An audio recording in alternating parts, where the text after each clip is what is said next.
Hello, you must be the new recruit. Well, welcome to your training, and let me be the first one to welcome you to the wonderful world of Chivalry. This documentary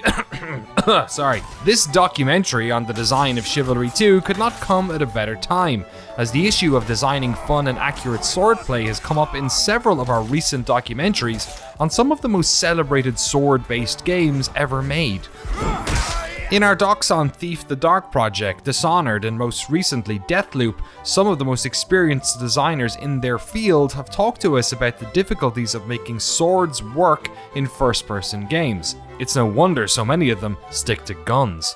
Take this standard video game weapon. You just point it at whoever it is you want to murder, and you press the button, bang, and they're dead. And video game controllers are quite good at that, pointing at something and pressing a button. Swords, on the other hand, they're analog and a lot more complicated. Yeah! In recent years, games like Mordhau and Kingdom Come Deliverance have wrestled with this problem, but no team has more experience with the long metal swinging things than Torn Banner Studios, creators of the Chivalry franchise that finds its design roots back in City 17.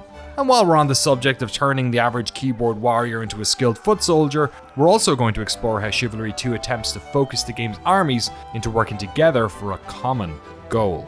Okay, that's quite enough chit-chat between old friends. How about we talk to the experts and uncover the design of Chivalry? 2. Chivalry 2. The second one. Well, the third. There was a mod.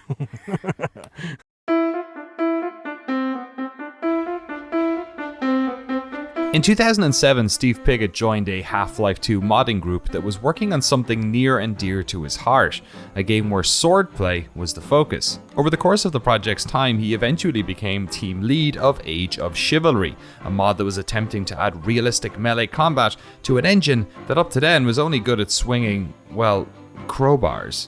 Generally what games do for melee is they just have like a large box. They don't really care about being overly precise. It's just because you hit in front of you. And we took and really kind of turned a machine gun into a sword. So normally when you shoot bullets, they draw things called tracers, and there's like hit detection lines to see if you hit your enemy. So we did that, but we made them, just the length of the sword, so they would terminate at the certain length. And then as you do your swing, you're sort of firing multiple bullets across. And that gives you the ability to have your actual swing path dictate your hit detection. So that was kind of our core innovation that started the melee. So we got lucky enough that Age of Chivalry got put on Steam as one of the free mods that you could get in the early days of Steam. Kind of blew up and it got really popular. And we're like, okay, up to this point it was just a hobby project, and we're like, let's do this for real. And we found out pretty early we weren't going to be allowed to use the source engine. And then we found out that the Unreal Engine was going to what they called the UDK, Unreal Developer Kit, which was the royalty-free or royalty structure, no upfront fee. So for us, that was, hey, no barrier to entry here. And that's pretty much how we ended up making Chivalry into a real game.